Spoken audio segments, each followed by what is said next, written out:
They came with tears in their eyes. Well, something close to tears. The alien species, the Valari, didn't cry like us. Their faces were hard to read, all shimmering skin and slitted eyes, but desperation? That you could smell. And when they landed on Earth, begging for help, most of the world didn't even care to listen. But someone did. Commander Reeve sat at the far end of the boardroom table, the lights low, the walls pulsing with quiet data streams. The Valari envoy trembled as it spoke, voice filtered through a translator box. Their enemy was brutal. The Zarn. A hive species, black-skinned and cold-blooded, expanding across the stars, destroying civilizations like weeds underfoot. The Valari had no armies left. Their homeworld burned. And now they had come to the one place known for its history of refusing to kneel. Earth.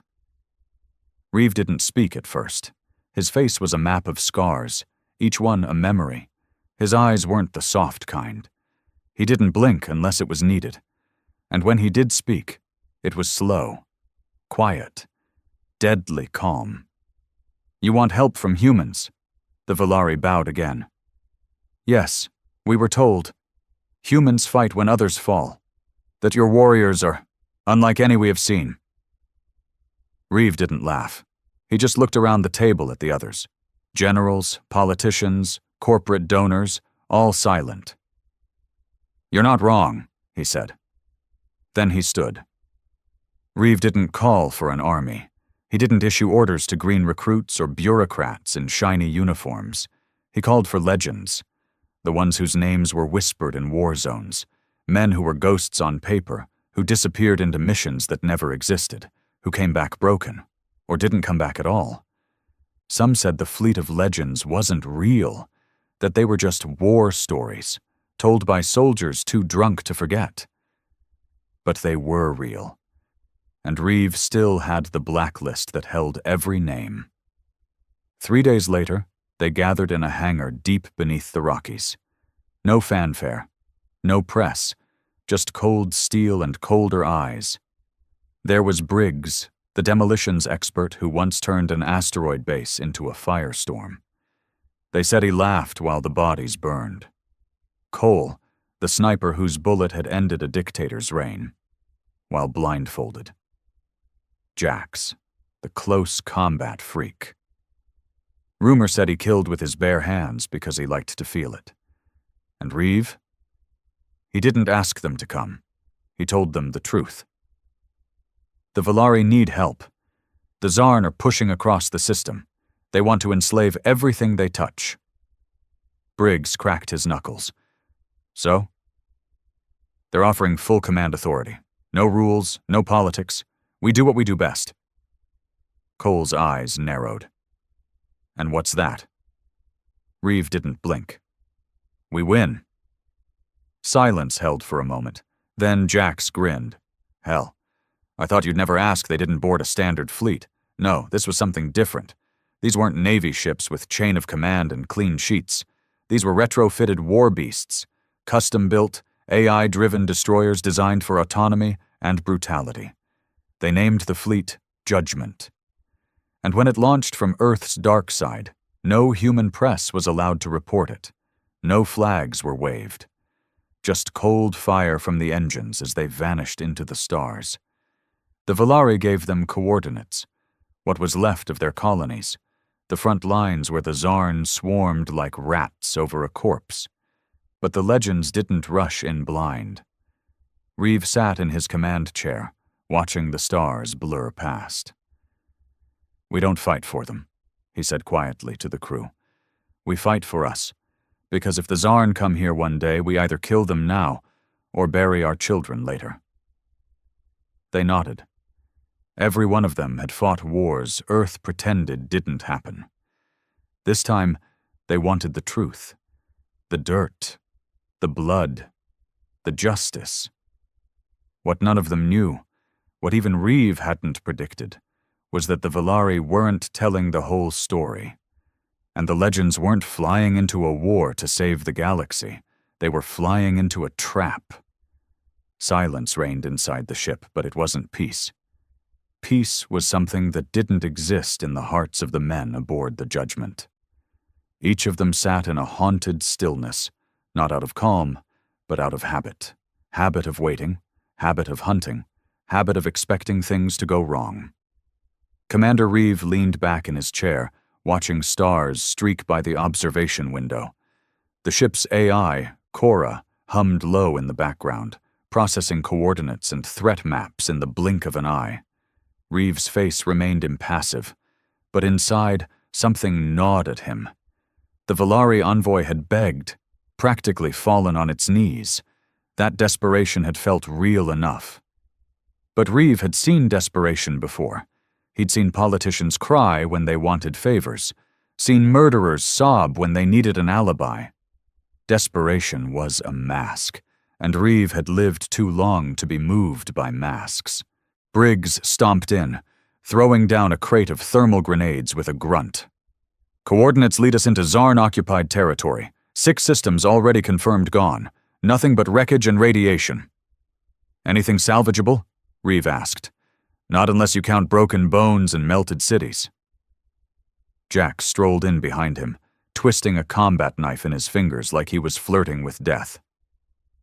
Funny how the Valari left out one tiny detail. Reeve turned. Which? There's no sign of resistance anywhere. No stranded colonies, no surviving Valari ships in distress. Just empty. Dead. Reeve stiffened. That wasn't just a red flag. That was a flare in the dark. Cole? He called into comms. The sniper's voice came through, crisp, bored. Been running deep scans, no transmissions, no defense networks either. Either they've been wiped out completely or... He trailed off. Or what? Reeve pressed. Or this was never a battlefield. It was a slaughterhouse. The air inside the command deck thickened. Reeve stood slowly, crossing to the holomap as it rendered a projection of the Valari systems.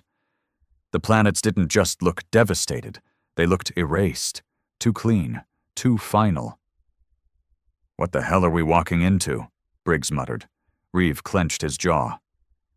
Call the fleet captains, all of them. Emergency session, now. Inside the war room of the flagship Judgment, the command team stood around a red-lit table, the holographic map still shifting through galactic topography. There were 12 ships in the fleet, each captained by someone the government would deny even existed. They weren't soldiers. They were problem solvers of the dirtiest kind. Captain Lorik, a brutal man who once single-handedly took down a pirate empire, spat a wad of tobacco into a recycling bin. Feels wrong. I've seen annihilation, but this is sterilization. You think the Valari lied? Asked Cade, pilot of the gunship Widowmaker. I think they're hiding something worse, Reeve said flatly. The question is, Cole's voice drawled again over comms, what the hell do they want with us? Everyone in the room stared at Reeve, and for once, even he didn't have a ready answer. 6 hours later, the fleet emerged into the Valari core system, or what used to be one. Debris floated in space like frozen blood. A massive ring once orbiting a gas giant now spiraled in shattered chunks. Cities, entire floating cities, drifted lifelessly, their lights dark, their surfaces torn open by something sharp and massive. And in the center of it all, a signal. It wasn't Valari, it wasn't Zarn. It was something new. Reeve stared at the signal pattern and felt the back of his neck crawl. That's not a distress beacon, he said. Jax narrowed his eyes. What is it then? A pulse. Reeve looked closer. A frequency. It's a lure. Briggs swore under his breath. It's calling something, Cole added. Something else. Moments later, the alarms triggered. Unidentified vessels appeared from hyperspace. But they weren't Zarn. Not even close. These ships were alien even to alien standards. Organic, pulsating, shifting like they were alive. No heat signatures, no comms, no identification. And they weren't heading toward the Valari. They were heading toward the fleet. The first attack came fast, too fast for standard reaction time.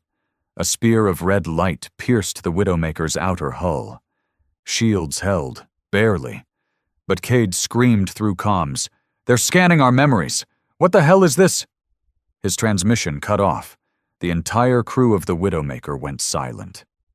And then they spoke again. But it wasn't them. Every comm channel filled with overlapping voices, each one sounding like Cade, but wrong.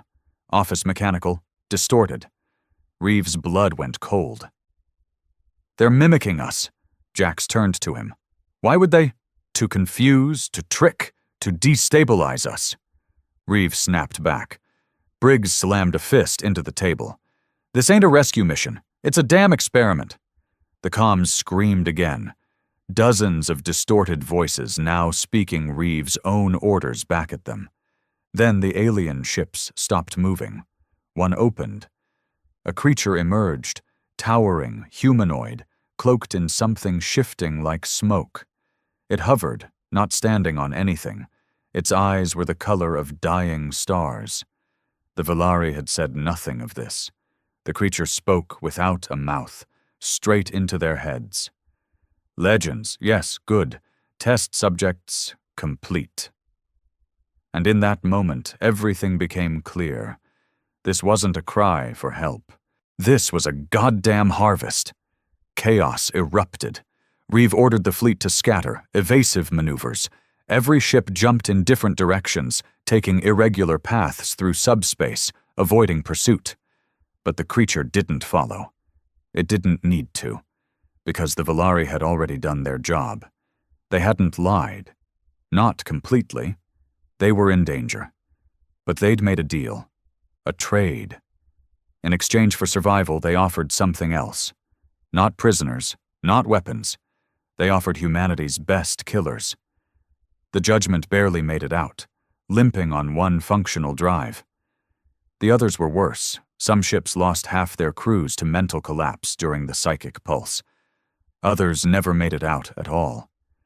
Reeve sat in silence, surrounded by the wounded and the broken. He watched the stars again, but they didn't offer peace this time. Just distance from the betrayal. Cole's voice cracked through again. "Reeve, we found a Valari relay station. Hidden, remote, broadcasting. Put it through." Static burst first, then a voice. It was the same envoy from Earth. "If you're receiving this, then you've survived. Unexpected, but admirable." Reeve didn't blink. The envoy continued, tone calm, almost apologetic. "We gave you to the architects. In exchange, they spared us. Your kind has fascinated them. So emotional, so unpredictable. We did what we had to do." Reeve leaned forward slowly. "So did we." He nodded to Briggs. Briggs didn't hesitate. He launched a virus payload into the transmission relay, overloading it. Seconds later, the Valari relay erupted in an explosion a star away. Cole chuckled grimly. "One down." Reeve's face was carved in stone. "We're not done." Jax paced, flexing his knuckles. "We kill 'em all?" "No." Reeve stood. "We find the architects, and we show them what happens when legends are turned into bait." No one smiled. No one cheered. They just started prepping for war. Real war. The silence in the command deck was thick enough to choke on. Reeve stood motionless as the last spark of the destroyed Valari relay flickered out from the view screen. His knuckles were white on the edge of the table. There were no cheers, no speeches, just that same shared understanding between men who had spent their lives watching empires burn and didn't flinch. Briggs broke the silence. "I say we burn every Valari world next, one by one." "No," Reeve replied. "Not yet. We're not swinging blind. This time we carve out the truth first." Jax leaned against the wall, flipping a knife in slow arcs. "So how do we find these architects? You think the Valari were just middlemen?" Reeve didn't answer immediately.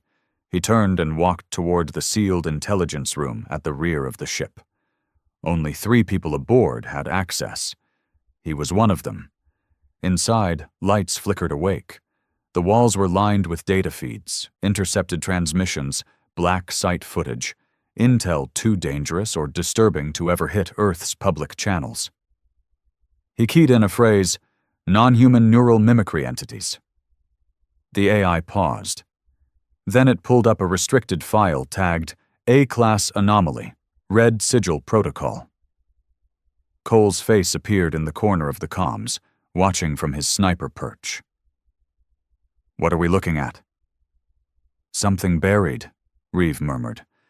"Something Earth knew about, and pretended didn't exist."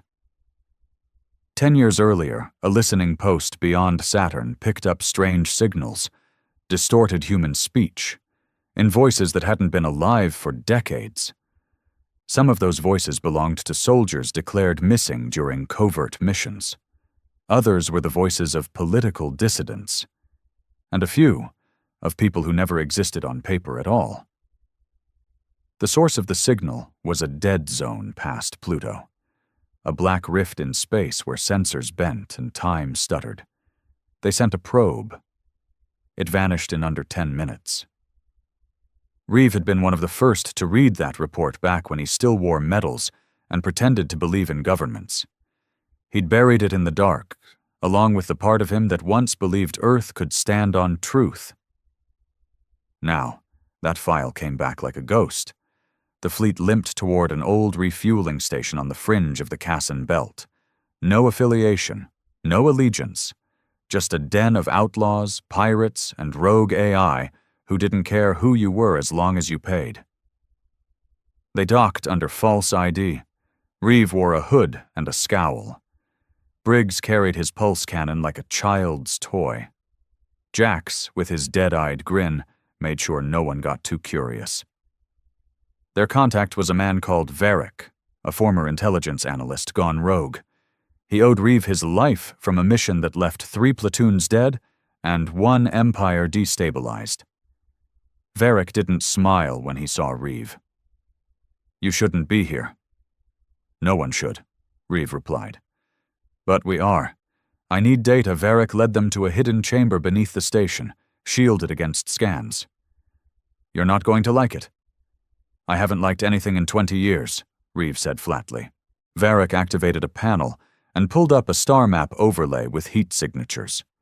The Valari have been in contact with the architects for longer than anyone realized, at least 15 Earth years.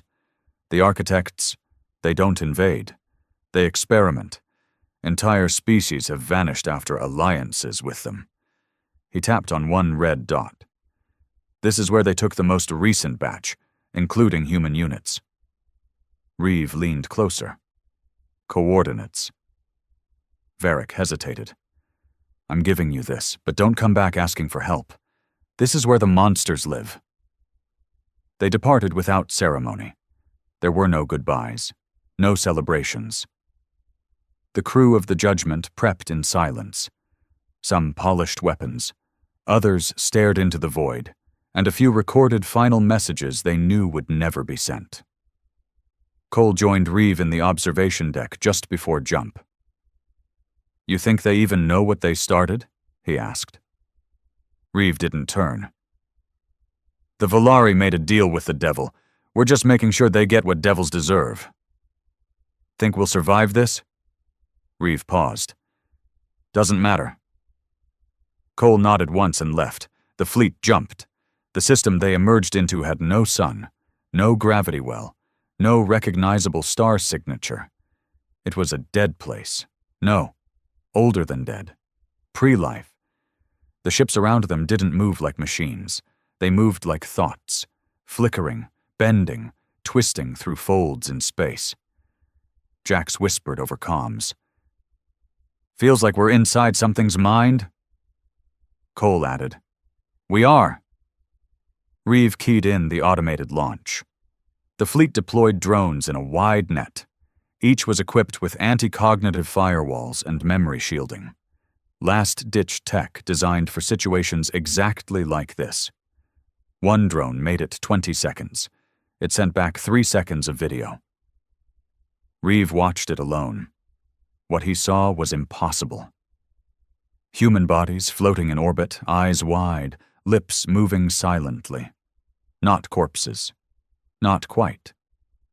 Their mouths were whispering words in reverse, and on their skin, etched in something like fire, were symbols that pulsed to the rhythm of a heartbeat, not their own.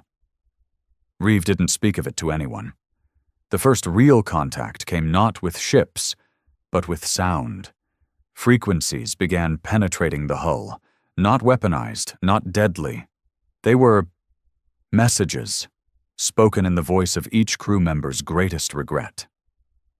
Briggs slammed his head against a bulkhead, roaring to drown out the voice of a daughter he'd buried 12 years ago. Jax sat in the medbay, covered in blood. Not from combat, but from clawing at his own ears. Cole remained eerily calm. "They're not trying to kill us," he said. "They want to understand us, and to understand, they peel us open." "Let them try," Reeve said. He activated the override protocol. It was time to unleash the weapons no one wanted to admit Earth had ever built. They called it the Black Rain. Nanite swarms that targeted neural signatures and cognitive energy, designed to kill not bodies, but minds. They released it into the void. And the architects noticed. For the first time, one of the living ships screamed. The retaliation was brutal. Half of the fleet lost shields in seconds. One ship was folded in on itself, its crew fused into a single pulsing mass of flesh. But the Black Rain worked. Whatever the architects were, they weren't immune to madness. The final battle didn't happen in space. It happened inside minds. Reeve found himself standing in a memory, his own, except twisted. He was back on Earth in a hospital corridor, watching a woman walk away. His wife. She'd left him after his 4th deployment. He hadn't stopped her. Now she turned back, and her face was wrong. Empty. Melting. "You chose war," she whispered. Reeve clenched his fists. "I chose truth." And then he shot the hallucination between the eyes. The simulation shattered. And Reeve stood once again on the bridge, covered in sweat, his pulse racing, as the AI announced a single word. Breached. The architect's ship cracked open. Inside there was no crew, just mirrors, thousands of them. Each one showed a reflection of a human soldier, not as they were, but as the architects feared them, monstrous, furious, unbeatable. Reeve stood before his own mirror. The version of him inside wasn't human. It was made of war, a god of vengeance. And that's when he understood. The architects hadn't brought them here to study. They brought them here because they were afraid. Afraid of humans. Afraid of what humanity became when it stopped caring about peace. Afraid of legends. Reeve raised his weapon, and he fired into his reflection. The mirrors shattered. The ship died. In the silence that followed, the surviving fleet drifted in the black. No more enemies came. No more voices whispered, just the quiet, heavy truth that they were now something more than soldiers. They were symbols, warnings written in fire across the stars. And they were still very much alive. The fleet drifted through the vacuum of a graveyard. The stars in this system didn't shine. They loomed, dark, massive, ancient. Even the cosmic radiation felt wrong. The void was thicker here. Deader. It was as if they weren't just in space, but inside something that resented their presence. Reeve sat in the command chair aboard the Judgment, staring blankly at the readouts. The Valari had offered them up like meat to something far older than the Zarn. And now, after barely surviving that first contact, the surviving fleet members had to face an undeniable truth. They weren't fighting a war. They were interrupting a harvest. "Status on the Widowmaker?" Reeve asked, without turning. Cole's voice came through instantly. We recovered one black box. The ship's gone. Cade's gone. Whatever those things did, it wasn't physical. It was memory-based. His whole record's been corrupted. It's like he never existed. Briggs stood nearby, jaw clenched. They erased him from our files? Reeve nodded. From our files and from our minds. That's what they are. Not just killers, but rewriters. They don't destroy you. They overwrite you, like editing a book while it's still being written. Jax finally spoke, and we were supposed to be the last chapter. Reeve stood slowly. We were supposed to die without anyone asking why. The remnants of the fleet regrouped on a hidden base orbiting a rogue planet. It had no light, no heat, and barely any atmosphere. But it was off the grid. A ghost station from the interstellar Cold War, long forgotten. Inside, it was worse than cold. It was haunted. The station had seen its own horrors: rogue AI testing, genetic modification experiments, nerve gas trials. Now it would serve a new purpose, a staging ground for the last humans who remembered what revenge felt like. Reeve called for a closed-circuit meeting. The captains of the remaining 5 ships joined him, weathered, vicious, half-insane men who knew better than to trust anything that called itself a government. We've been lied to, Reeve said. We weren't called to help the Valari. We were delivered, gift-wrapped. They made a deal with an entity that doesn't operate in diplomacy. It operates in extinction. And now we know their name. He tapped a button. The holotable glowed blood red. The architects. No one asked for clarification. They'd all seen the reflections, all heard the voices. They feed on cognition, memories, identity.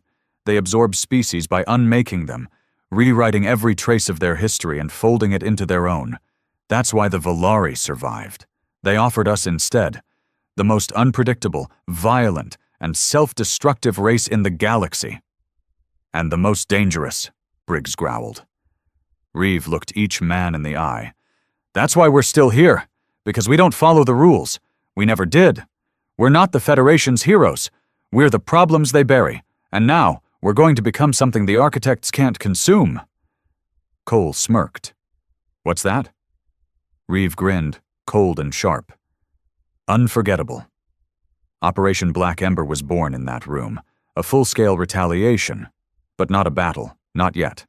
First, they needed information, and for that, they'd need a prisoner. The architects didn't talk, but their tools did. One of their scout ships had been damaged during the psychic breach. It drifted in orbit, leaking plasma, half alive and half screaming in a language that wasn't made of words. Briggs led the boarding party. I want it intact, Reeve warned him. I'll bring it back wrapped in a bow. Briggs didn't come back with a bow. He came back with blood. Whatever's inside that ship, it doesn't die like we do. We shot it. It reformed. We torched it. It screamed. And then it learned. It started mimicking our tactics before we even finished fighting. But I got a piece of it. He held up a containment unit. Inside floated a piece of flesh, gray, rippling, covered in tiny mouths. Reeve nodded. Get it to the AI core. The ship's AI, Cora, had never hesitated before. She'd processed black sites, war crimes, and psychological weapons. But when Reeve handed over the architect sample, she stalled. This entity exists in multiple timelines simultaneously, she said. What does that mean? It remembers events that haven't happened yet. It reacts to futures we haven't experienced. Jax leaned over the table. So it's psychic? No, Cora replied. It's inevitable. Reeve stepped forward. Then we rewrite the ending. The interrogations didn't work. Traditional methods failed. Neural scans returned static. Memory probes triggered seizures in the techs. But then Cole tried something different. He walked in alone. No tools, no tech, just a knife and an old photograph. He held up the picture. A little boy, a backyard, Sunlight. My brother, Cole said, died in a raid back on Mars. I remember the day like it was yesterday. But you don't, do you? You don't remember anything real. You only absorb. Parasitic freak. The flesh in the containment unit twitched. See, I think you're afraid of something. Not pain, not death, but confusion. Because you don't understand why humans fight harder when we've lost everything. You think survival is the end goal. Cole stepped closer. For us, sometimes the goal is just making sure you die first. The flesh shrieked. They learned a few things. The architects were not a species. They were a collection, an archive. Every race they'd consumed had become part of their code. They didn't kill out of malice. They killed because they didn't believe anything different should be allowed to exist. They were logic gone wrong. Order taken to the extreme. Reeves' lips curled. So that's it. They're afraid of chaos. He looked at his team. Good. Because chaos is what we do. They went dark after that. No more open comms. No more fleet trails. They split into cells, operated like insurgents. The galaxy thought they were dead. Even Earth stopped broadcasting search pings. But the Valari didn't forget. Their government issued a formal statement. The human fleet went rogue. They attacked innocent systems. They are now enemies of peace. Reeve watched the broadcast in silence. They're rewriting the story, Jack said. Reeve didn't reply. He was already planning the rewrite of his own. They struck back in pieces. First, a Valari diplomatic station, vaporized by an EMP warhead laced with memory-fracturing pulses. Every survivor forgot who they were for 36 hours. Then, a transmission tower broadcasting architect codes, shut down by a sniper shot fired from half a planet away. And finally, the grand gesture, the capture of a Valari prime minister during a peace summit. They didn't kill him. They made him remember. Briggs injected him with a serum, one Reeve had developed personally. It unlocked memories. His memories. Of the deal. Of the betrayal. Of the human children they handed over during the early trials. The screams that followed weren't from pain. They were from guilt. I didn't know, the minister cried. You didn't care, Reeve corrected. Then he handed the footage over to the galactic net and let the truth spread like wildfire. Within weeks, the Valari government collapsed, and within months the architects responded. Not with ships, with dreams. Entire colonies began experiencing nightmares, shared visions of the same dark structure. A tower made of mirrors, a spiral of voices, a throne with no one sitting on it, and in every dream, humans stood in front of the throne, laughing, unbroken. And then the throne cracked.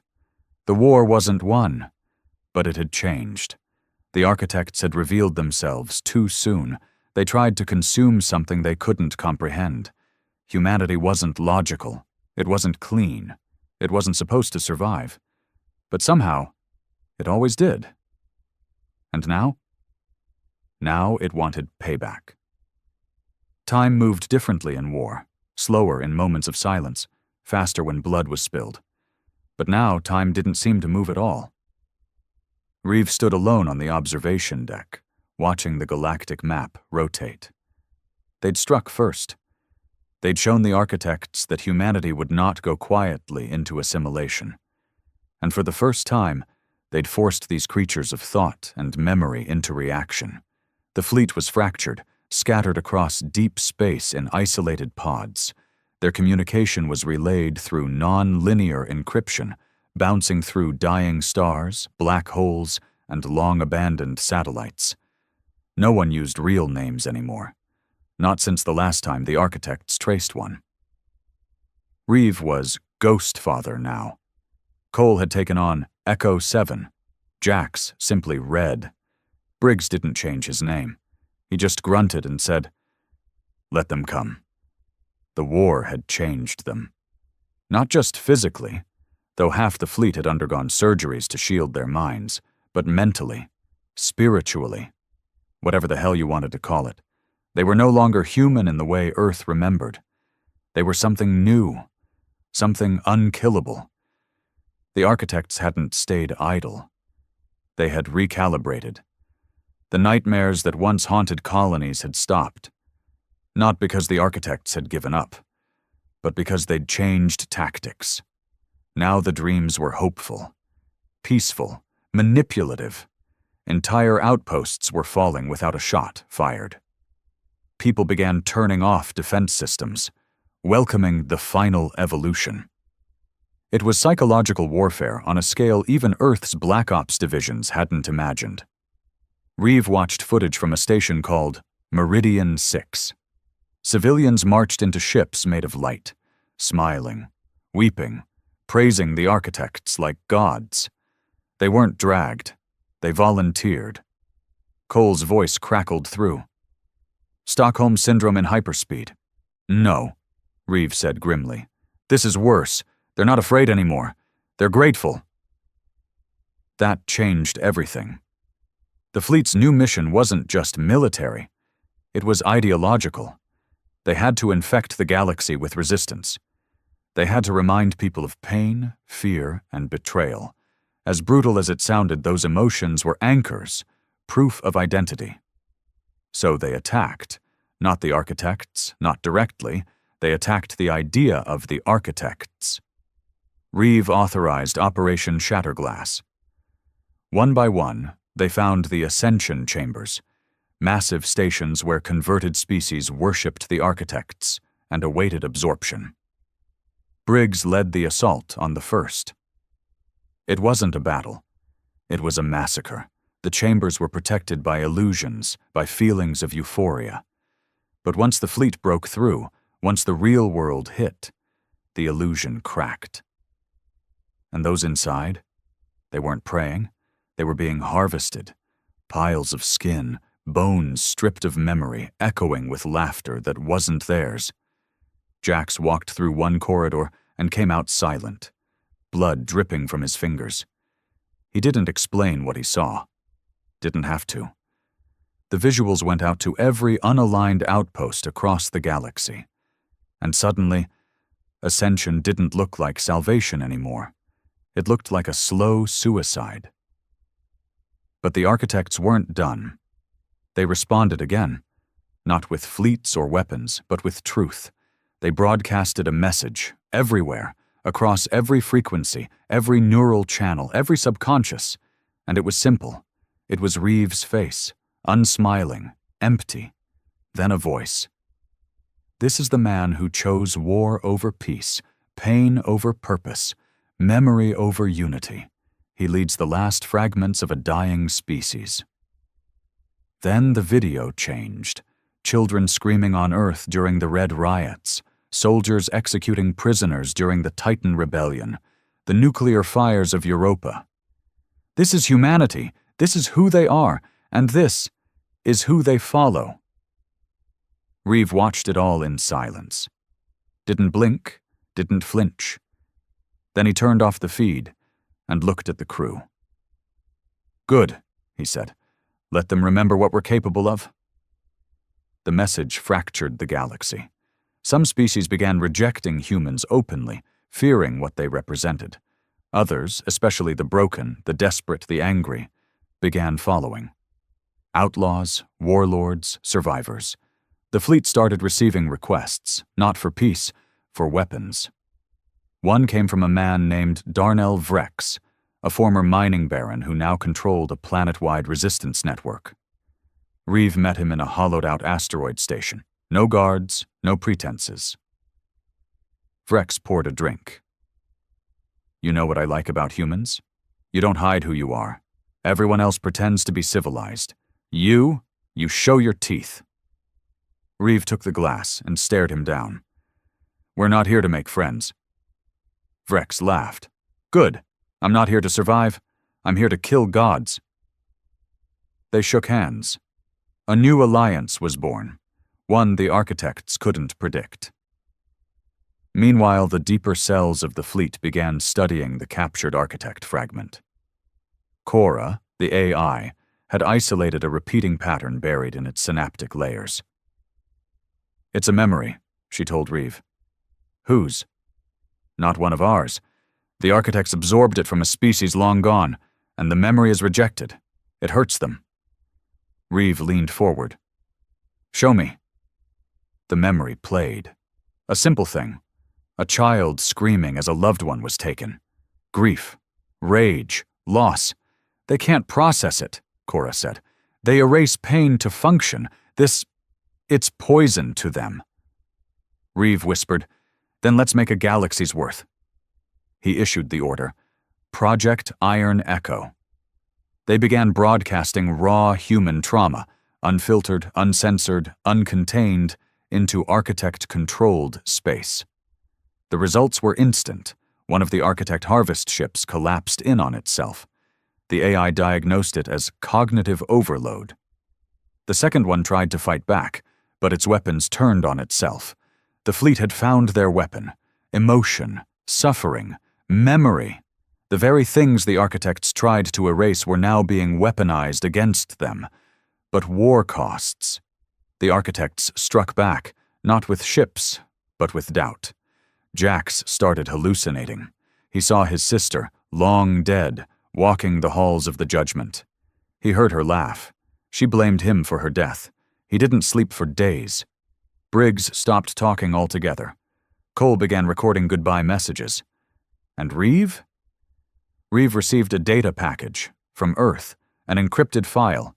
Inside, footage of a secret meeting, politicians, generals, the Valari envoy, and the plan to offer up the fleet. "Send them," one general said. "They're ghosts anyway." "They'll fight to the end," another added. "Might buy us enough time." Reeve sat in silence. So this was never about saving the Valari. It was about stalling the architects while Earth found a way to surrender. He closed the file, deleted it, then issued a fleet-wide command. "We were never meant to win, but now, we damn well will." They called it the Shard System. 6 shattered moons, orbiting a decaying gas giant, barely clinging to their orbits. It was a dead region, unstable and ignored by most of the galaxy. But that's why Reeve chose it. They needed a base no one would look for, a place to sharpen their blades before the next cut. The judgment floated like a phantom above the wreckage, its scarred hull lit by flickering lights, engines barely holding together, systems patched with salvaged code. But inside, it was still alive.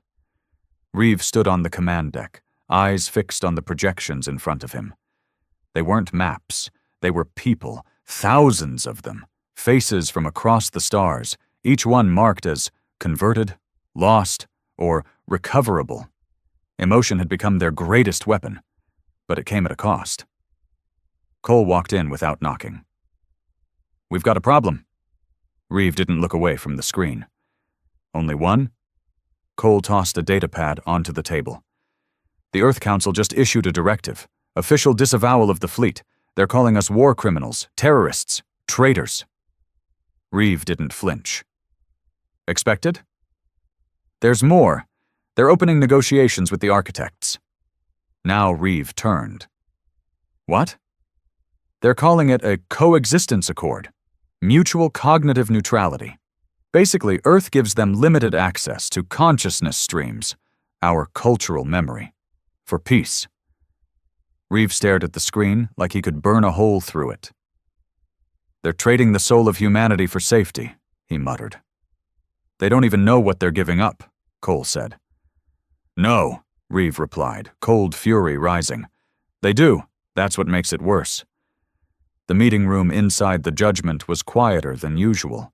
No banter, no cursing, just the distant hum of a ship that had survived too many wars and too much betrayal. Briggs sat at the far end, arms crossed, face stone. Jax stood in the corner, sharpening a knife, metal singing with every stroke. Cole leaned back in his chair, boots on the table, but even he looked 10 years older. Reeve walked in and didn't sit. "They've sold us out," he said flatly. "Earth, the Valari, the entire Alliance Council, we were never soldiers, we were leverage. Now we're liabilities." Briggs growled. "Let's burn it all down." "Not yet," Reeve said. "We have one final strike left, and this time we won't be the ghosts hiding in the dark. We'll be the storm." He keyed the holomap. A new target appeared. The beacon array, the primary neural amplifier used by the architects to distribute their influence across the galaxy. Not a physical base, but a psychic nexus embedded in a planet-sized structure deep within architect space. Cole raised an eyebrow. "That's suicide." "It's worse," Reeve agreed. "But if we take it down, we don't just hurt them. We cut them off." Jax finally spoke. "Then let's do it." Briggs cracked his knuckles. "No gods, no kings, just consequences." The fleet didn't fly in formation anymore. They moved like whispers, across gravity wells, inside solar flares, beneath the skin of dying stars. Each ship was an anomaly, designed to warp radar, confuse sensors, and disrupt mental scans. They didn't need camouflage. They were camouflage. Getting to the beacon array meant flying through the architect core. It wasn't space, not anymore. The laws of physics bent there. Ships twisted, reshaped, had to be held together by sheer willpower. Minds frayed at the edges, voices whispered from the engines, and some crew members just vanished. Names forgotten, photos erased, identities wiped. But Reeve didn't stop. He sat in the command chair, hands locked, mind like a steel trap. Cora, the AI, spoke quietly. "Human stress levels are reaching critical," Reeve answered. "Good. Keep us there. Pain is clarity." When they reached the beacon array, it wasn't what they expected. It wasn't a fortress. It was beautiful. A shimmering structure, floating in a sea of black, pulsing with light and memory. Echoes of joy, peace, music, love, all the emotions humanity had learned to fear in war, radiated from it. Jax looked unsettled. "It's perfect." "That's the trap," Reeve said. "They make you want it. They make you feel safe. Then they erase you." The fleet surrounded the array. No resistance, no ships, no alarms. "Why aren't they stopping us?" Briggs muttered. "They don't think we can destroy it," Cole said. Reeve stood. "Let's prove them wrong." The plan was simple. Briggs and Jax would lead the infiltration, carrying a neural disruptor core, designed to overload the beacon from the inside. Cole would remain in orbit, covering the exit path. Reeve would control the override codes from the Judgment. But nothing went as planned. Inside the beacon, reality collapsed. Jax walked into a corridor and emerged into his childhood home. His mother stood there, smiling. Alive. She hugged him, whispered things he hadn't heard since he was 6. Briggs stepped into a chamber and saw his daughter, grown, whole, laughing, forgiving. The beacon didn't fight with guns. It fought with dreams. Cora's voice crackled through to Reeve. "Cognitive resistance is failing. We are losing them." Reeve activated emergency override protocols, screamed through the comms. "It's not real. Don't trust it. The people you love are gone." Jax froze. His mother's eyes turned black. Her hands became claws. Briggs backed away from his daughter, now covered in bleeding mouths. They remembered, and they fought. Reeve triggered the countdown. 10 minutes. The neural core began to pulse, and then the architects came. Not ships, not soldiers, but avatars of thought. They appeared on every deck, in every room, mirrors made flesh, each one wearing the face of someone the crew had lost. One stood before Reeve, wearing his own face. "You could be more," it said. "You could be peace." "I am peace," Reeve whispered. the kind that comes after the screaming stops. And then he fired. The explosion shattered the psychic field. The beacon screamed, not in noise but in memory. Every architect structure in the galaxy shook. Ships collapsed, dreams fractured, and the illusions died. The galaxy woke up. The fleet didn't celebrate. Too many lost, too many damaged. Jax lost half his face in the overload. Briggs had to be sedated, his mind still stuck in the vision of his daughter. Cole lost an eye, and a memory he refused to speak about. And Reeve? Reeve sat alone in the dark, listening to the silence that followed victory. Cora's voice broke through after a long time. The architects have gone dark. No transmissions, no activity. Reeve nodded. Prepare the next target. Cora paused. You're not done. Reeve's voice was hollow. Peace was never the goal. The silence after the beacon's fall wasn't peace. It was the calm before something darker. The architects hadn't been destroyed, only wounded. Their influence shattered, but their presence remained. The galaxy felt it. The dreams had stopped, the voices faded, but the void was watching. And so was Earth. 2 weeks passed in silence. No transmission, no rescue, no declaration of support. Earth didn't even acknowledge the beacon attack. Reeve didn't expect them to. He sat alone on the bridge of the judgment, boots on the table, watching a feed of empty space. The stars didn't shine here. They just lingered, like ghosts too tired to haunt anything. Cora broke the silence. Priority transmission intercepted. Origin, Earth. Classification, Black Vault. Reeve raised an eyebrow. Put it through. The screen flickered to life. Not a video, just audio. Broken, fragmented. Fleet, compromised. Standing order Theta Victor 0. All rogue assets to be terminated. Human compliance essential. The message looped 3 times, then cut. Briggs walked in just as the signal faded. That what I think it is? Reeve nodded. We're not just abandoned. We're kill on sight now. Briggs snorted. About time they made it official. The declaration didn't surprise anyone in the fleet. These men hadn't worn flags for years. They weren't patriots. They were weapons that had outlived their usefulness. But what did surprise them was the timing. The architects were broken. The galaxy finally saw them for what they were. Harvesters, not saviors. But now Earth wanted to step in and take control, rewrite the narrative, paint the fleet as dangerous radicals who nearly destroyed everything. They weren't just enemies of the architects now, they were enemies of order. Jax, wrapped in bandages from the beacon assault, spoke first during the briefing. They're gonna try and wipe us off the map, clean the slate. Cole nodded. They'll come in shiny ships with flags and speeches, pretend they're here to save the galaxy, but they're not here for justice. They're here for control.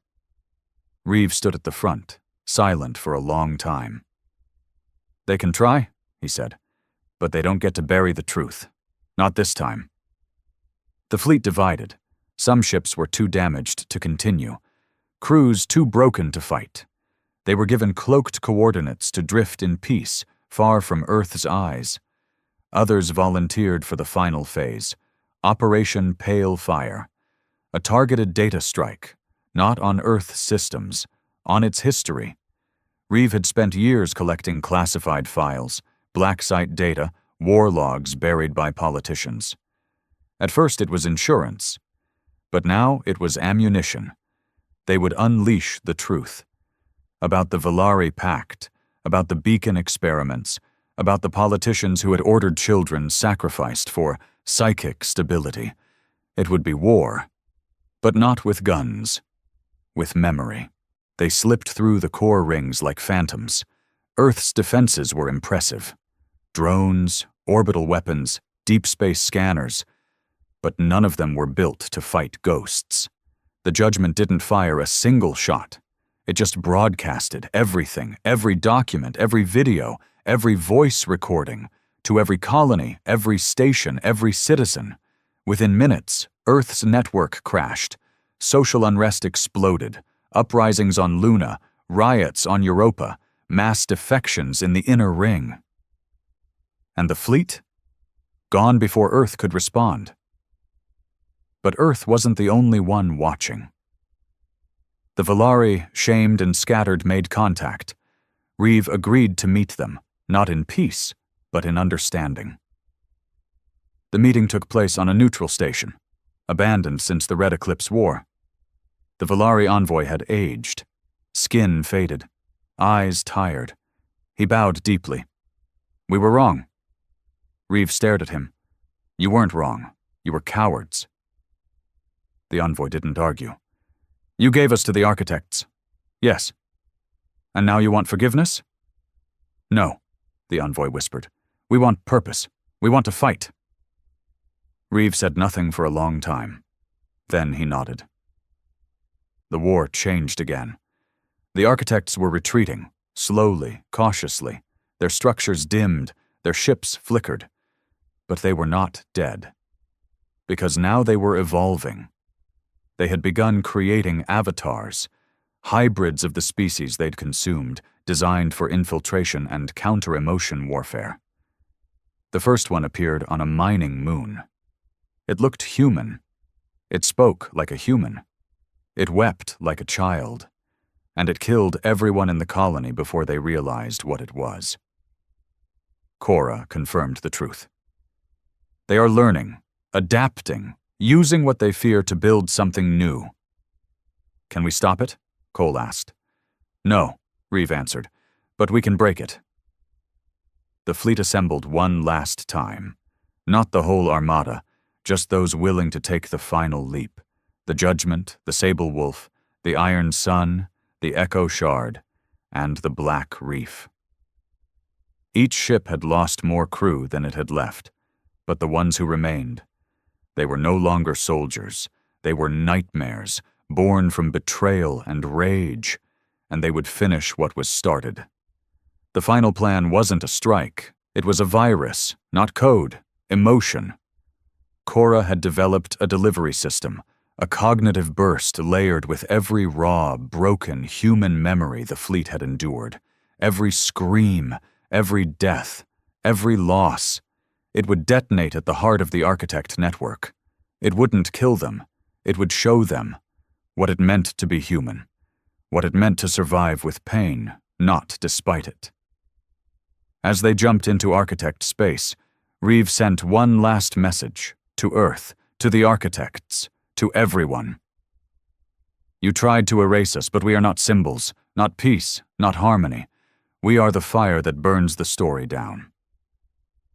Then he cut the transmission and disappeared into the dark. The fleet of legends entered Architect space for the last time, not with weapons drawn, not with a cry for war, but in silence. The stars in this part of the galaxy didn't move. They shimmered like memories caught in static. There was no gravity, no time, no temperature, just an overwhelming presence. The Architect's domain wasn't physical. It was mental. It existed because minds remembered it. It stayed alive because thoughts fed it. And now 5 dying ships and a few broken men carried the last plague of memory into its heart. The Judgment led the way, its engines burning black and slow. Reeve stood on the bridge, face pale under the flickering lights, voice steady despite the weight in his chest. Cora, the ship's AI, activated the final protocol. Ashfall. A cognitive bomb. A weapon not of mass, but of meaning. It had no explosive force, no radiation. It detonated everything that made a human remember being human. Inside each ship, the crew prepared. Briggs sat alone in the engine room of the Iron Sun, hands pressed together. He had written a message for his daughter. It wouldn't be delivered. He knew that. But he'd recorded it anyway, just in case memory survived the void. Cole was silent aboard the Echo Shard, watching a looping image of his brother smiling just once, before the red riots took him. Cole didn't cry. He didn't speak. He just memorized that image like a holy scripture. Jax, wrapped in synthetic skin, stood before a mirror, staring at the monster war had made him. "They wanted to erase me," he whispered. "Let them try." Reeve didn't pray, didn't write. He stood on the bridge and waited. And the architects came. They didn't appear all at once. They unfolded, like a thought too big to hold, ships made of light and bone, faces that were not faces, voices without mouths. They surrounded the fleet, but they didn't fire. They spoke, through every system, every neural channel, every screen. "You are remnants," they said. "You are suffering." "We are memory," Reeve replied, "and you made the mistake of thinking that could be controlled." The architects responded, not with rage, but confusion. "You preserve pain. You nurture chaos. You poison peace." Reeve stepped closer to the command interface. "You called it poison. We call it proof. That we existed, that we fought, that we loved so hard it broke us." "You resist unity," the voice pressed. "We are unity," Reeve whispered, "but not the kind you want. Ours is made of scars." And then he pressed the trigger. The ashfall detonated. It didn't flash. It didn't roar. It echoed. Across architect space, across every strand of thought they had ever stolen, the payload fired like a scream that had waited too long to be heard. It was every last moment the fleet had endured. The dying screams of the Titan uprising, the betrayal on Earth, the Valari's cowardice, the children handed over to the architects, the silence after the beacon's fall, every forgotten name, every erased soldier, every twisted memory, all of it, everything, delivered in one perfect moment. The effect was instant. The architect ships began to flicker, not vanish, not explode. They remembered. They remembered the pain they had buried, the agony they had stolen, the grief they had filtered out in their pursuit of order. And they couldn't process it. Because pain requires identity, and identity requires limits. The architects, for the first time in their existence, broke. One by one, their structures folded in on themselves, not violently, not with fire, but with quiet, like a book being closed. The stars began to move again, the static lifted, and the void wept. Back on Earth, the impact was immediate. The broadcast went galaxy-wide, not the ashfall itself, but the aftershocks. Civilizations began dreaming again. People remembered the things they'd buried. Some laughed, some screamed, some fell to their knees. But they felt. And in the center of it all, on every screen, on every speaker, was a simple message. We were not forgotten. We chose this pain, because it meant we were real. And then the signal went dark. The Judgment and the rest of the fleet were never seen again. No wreckage, no beacons, no distress calls, just silence. Some say they died in that final blast, that they were consumed by their own memories. Others believe something stranger, that they became something more, guardians of truth, of memory, of pain that would never be erased again. Years passed. Earth rebuilt, but never spoke of the fleet again. Official records marked them as lost during unauthorized combat in hostile space. The truth, as always, was whispered, in bars, in back alleys, in resistant cells on fringe worlds, stories of a fleet that fought gods, of a commander who turned grief into fire, of men who couldn't be erased. And always the same ending. They came when no one else would. They fought when everyone else gave up, and they left behind a galaxy that would never forget again. On the edge of known space, far beyond mapped stars, an old satellite picked up a transmission, barely audible, just static, and a voice, Reeve's voice. I remember. then silence, then a heartbeat, then nothing.